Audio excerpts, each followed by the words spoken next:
Isso é escutar. Agora, ouvir é uma coisa que parece que vai lá no seu coração. Você entende o que a pessoa está falando. Você já viu que às vezes as pessoas estão falando com a gente, tá até vindo no ouvido, mas parece que a mente da gente está em outro lugar, você está pensando em outra coisa, você nem está escutando, nem está ouvindo o que a pessoa está falando. Aí ela vira para você e fala assim, ei, presta atenção no que eu estou falando para você. Aí você chega, balança assim, olha e fala, nossa, é mesmo, você estava falando alguma coisa. Às vezes a gente faz isso, a gente escuta, mas a gente não ouve. Ouvir é diferente. Ouvir é quando você ouve com a sua mente, você assimila o que a pessoa está dizendo e isso desce para o seu coração. Amém? E eu queria começar essa live aqui com vocês com uma frase que eu vi, que eu achei muito legal. A mudança do mundo começa em você. Às vezes a gente pensa assim, poxa, eu queria mudar o mundo, não é? O mundo podia tanto mudar. Você faz parte dessa mudança. A mudança do mundo começa em você. Amém? Eu queria que você abrisse a sua palavra nessa manhã, lá em 2 Crônicas 16. 2 Crônicas 16. Eu quero compartilhar com você a história de um rei. A Bíblia diz que Asa, que era o rei, faz aliança com o rei da Síria. No 36º ano do governo do rei, irmãos, vocês estão me ouvindo direitinho? A conexão tá boa? Tá dando para escutar? Me responde aí, a turma que tá entrando, se tá dando para ouvir. No 30º, se a conexão tá boa. No 36º ano do governo do rei Asa, aconteceu que Baasa, rei de Israel, invadiu Judá e começou a cercar de muralhas a cidade de Ramá, para assim controlar todo o movimento que passava pela estrada que ia até Jerusalém. Por esse motivo, Asa ajuntou ouro e a prata do tesouro da casa de Yahvé e do seu próprio palácio e os enviou a Ben-Hadad. Quem está entrando agora, 2 Crônicas 16, que nós estamos lendo. A Ben-Hadad, rei de Aranda, rei da Síria, que exercia sua soberania a partir da cidade de Damasco, com uma mensagem nos seguintes termos: celebremos um pacto entre mim e ti, como houve entre o meu pai e o teu pai. Eis que te mando ouro e prata como gesto de boa vontade. Vai e anula a tua aliança com Baasa, rei de Israel, para que se retire das minhas terras. Ben-Hadad aceitou a proposta do rei Asa e enviou os capitães dos seus exércitos contra as cidades de Israel. E feriu Aion, Ijon, Dan, Abel-Maim e todas as cidades armazéns de Náftali, lutador. Assim que Baasa ouviu essas notícias, desistiu de fortificar Ramá e interrompeu a sua obra. Então o rei Asa tomou todo o Judá e, convocando todos os homens da cidade, retiraram de Ramá as pedras e a madeira que o rei Baasa estivera usando na construção das muralhas em torno de Ramá. Com esse material, Asa mandou erguer muralhas em volta de Geba e de Mispa. Vamos aqui um pouquinho. A Bíblia diz aqui em 2 Crônicas 16 que Asa, ele estava com um problema. Asa, ele estava passando por uma dificuldade. E quando ele viu o que ele estava passando, a Bíblia diz que o inimigo começou a cercar uma muralha em volta da cidade deles. Imagina, naquela época eles moravam em cidades e na volta das cidades tinha muro. Não é como hoje que a gente não tem muro. Naquela época eles tinham, porque tinha muitas guerras. E o inimigo começou a fazer uma muralha em volta deles. Olha a bagunça. E a Bíblia diz que Asa ficou muito agoniado, a ponto de que ele chegou a fazer uma aliança com o rei da Síria. Sabe, irmãos, hoje nós estamos vivendo dias difíceis. Nós estamos vivendo dias como nunca antes vivemos. vendo coisas que nunca antes a gente viu. Tem sido dias diferentes, tem sido dias de luta, tem sido dias de guerra nas nossas casas, é ou não é? E nós estamos lutando com vírus e com tantas outras coisas. Estamos presos dentro de casa. Quando eu li essa passagem, eu lembrei um pouco da nossa realidade hoje. Porque ali o inimigo queria prender eles dentro de casa e não deixar ter alimento, não deixar ter as coisas. E naquele momento ele ficou tão apreensivo com a luta, com tudo que estava acontecendo, que a Bíblia diz que ele fez uma aliança com o rei da Síria. E o rei da Síria gostou dessa aliança e foi lá e lutou por ele, que legal. E acabou que com a ajuda do rei da Síria, ele não precisou, eles não fizeram mais a muralha em volta. E ele acabou pegando aquelas coisas daquelas muralhas e foi fazer muralha em outro lugar. Então assim, nossa, que legal, ele fez uma coisa boa. Aos olhos dele, ele tinha feito uma coisa boa, porque ele fez uma aliança com um rei poderoso e esse rei ajudou ele e ele venceu, que beleza. Só que aí vem, para quem está chegando, 2 Crônicas 16:7. Vem a segunda parte dessa história. Vamos sair agora do físico, ali daquilo ali que eles estavam vivendo, e vamos para o lado espiritual do negócio. A Bíblia diz que naquela época veio Anani, amável, a presença de Asa, rei de Judá, e ademoestou dizendo: por que procuraste refúgio e salvação junto ao rei da Síria, e não confiaste em Yahvé, o Senhor teu Deus? O exército do rei da Síria escapou das tuas mãos. Acaso não formavam os etíopes, os cuxitas e os líbios um grande e poderoso exército, com muitíssimos carros de guerra e seus cavaleiros? Contudo, havendo tu confiado em Yahvé, o Senhor, ele os entregou pessoalmente nas tuas mãos.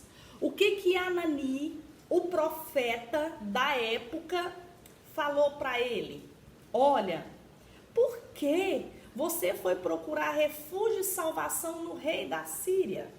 Por que você não confiou em Yahvé, o Senhor teu Deus?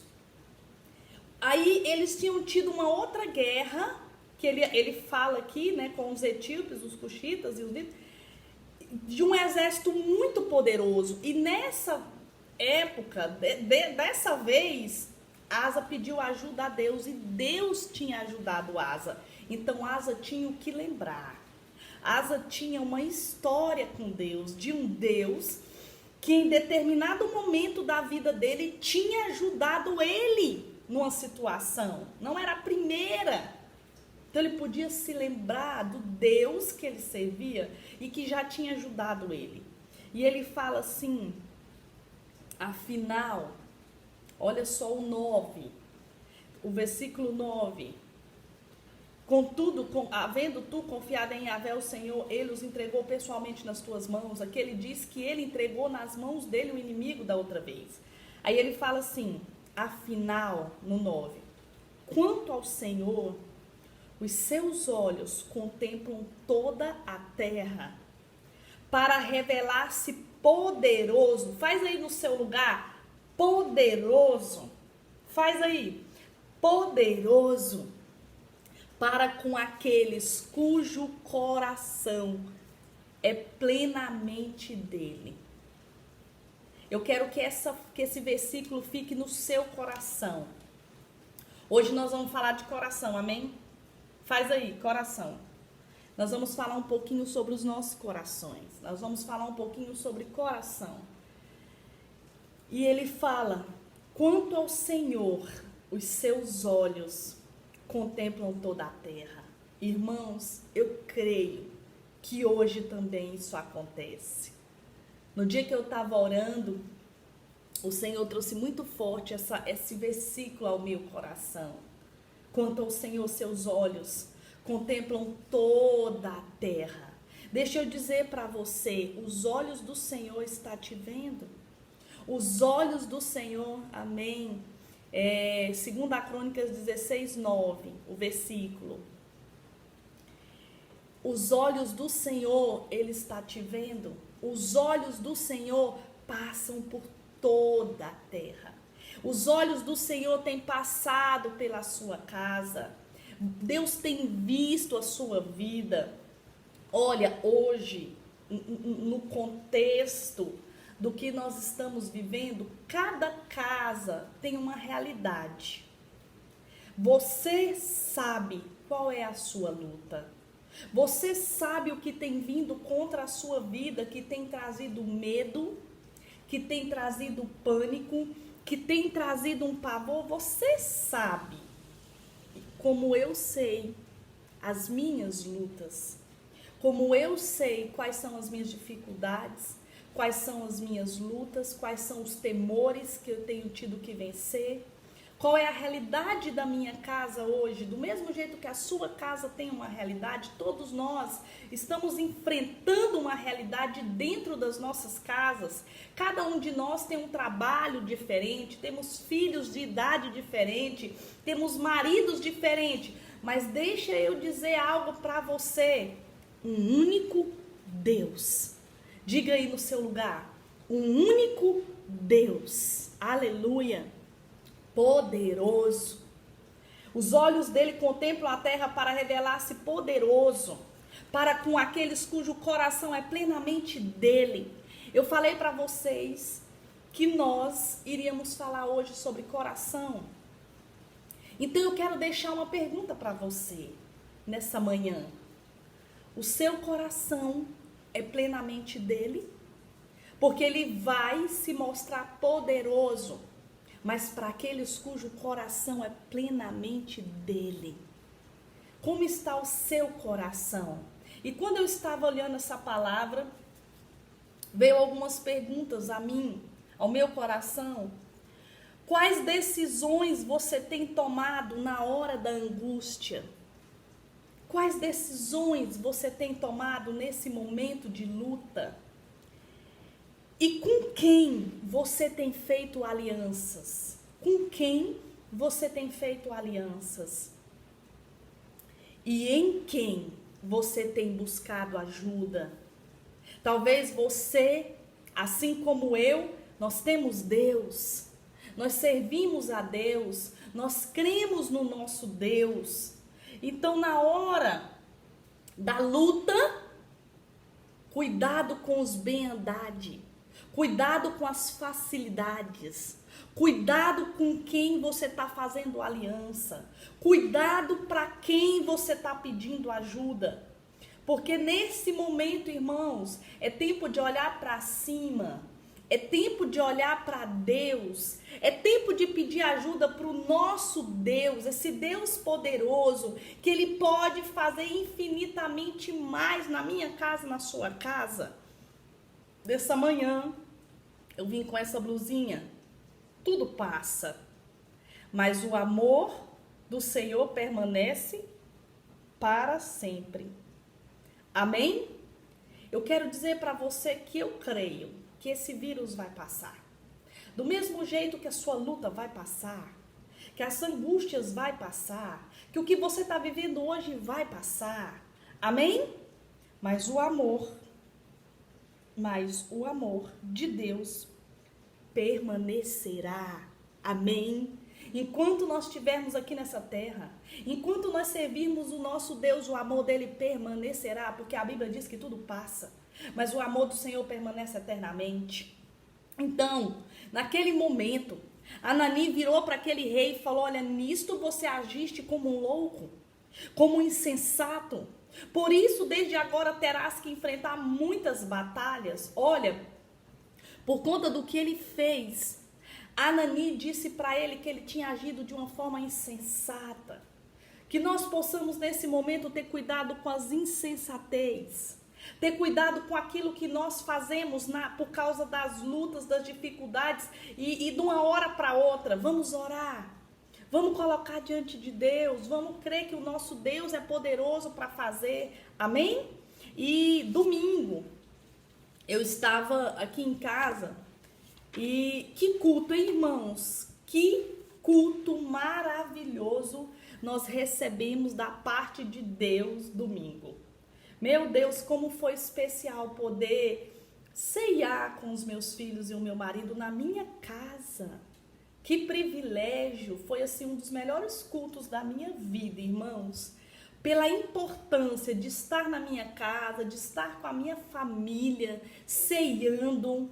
E que louvor, que palavra de oferta, que palavra sobre a explicação das obras maiores que é o Espírito Santo. Meu Deus, eu chorei, foi muito lindo. E quando nós estávamos ali cantando a musiquinha, né? Sou tua casa, tua morada. Olha só o que nós temos dito para Deus. Sou tua casa, Senhor, eu sou a tua morada. Muda as coisas de lugar. Você está dando, irmãos, permissão para o Espírito Santo começar a mexer no seu coração. Hoje nós estamos falando de quê? De coração. E você está dando permissão para ele mexer no seu coração. E naquele momento o Senhor falou assim, olha, eu estou dando uma chacoalhada. Eu estou dando uma chacoalhada porque eu estou colocando em ordem as prioridades. As prioridades. Irmãos, qual é a prioridade de Deus? A prioridade de Deus ela é o seguinte, amarás a Deus sobre todas as coisas e o teu próximo como a ti mesmo. Essa é a prioridade de Deus. O que vem em primeiro lugar para Deus? Ele. Amarás a Deus com toda a tua alma, com todo o teu coração, com todo o teu entendimento e com todas as tuas forças. Essa é a prioridade de Deus. Nós o amarmos assim. E a segunda prioridade de Deus, amar os nossos irmãos como a nós mesmos, amarmos os nossos filhos, o nosso marido e as pessoas ao nosso redor como nós nos amamos. Tirar o olho do nosso umbigo, tirar o olho de nós e amarmos as pessoas, sair desse egoísmo. Porque Deus não é egoísta, irmão. Se tem uma coisa que Deus não é egoísta. Então, eu vejo que nós estamos vivendo esse tempo onde Deus está colocando, nos levando a priorizar aquilo que é mais importante, a tirar os olhos lá de fora, a tirar os olhos do trabalho, do dinheiro, daquilo ali e olhar para dentro. E olhar para dentro do nosso coração. E olhar para dentro da nossa casa. E olhar para os nossos filhos. E olhar para os nossos maridos. E priorizá-los. Porque Deus é um Deus de família. Deus é um Deus de família. É um Deus onde Ele diz que Ele vai converter o coração dos pais aos filhos e dos filhos aos pais. Irmãos, nesses dias Deus tem nos dado essa oportunidade de olhar para dentro da nossa casa, de olhar para dentro de nós, de olhar para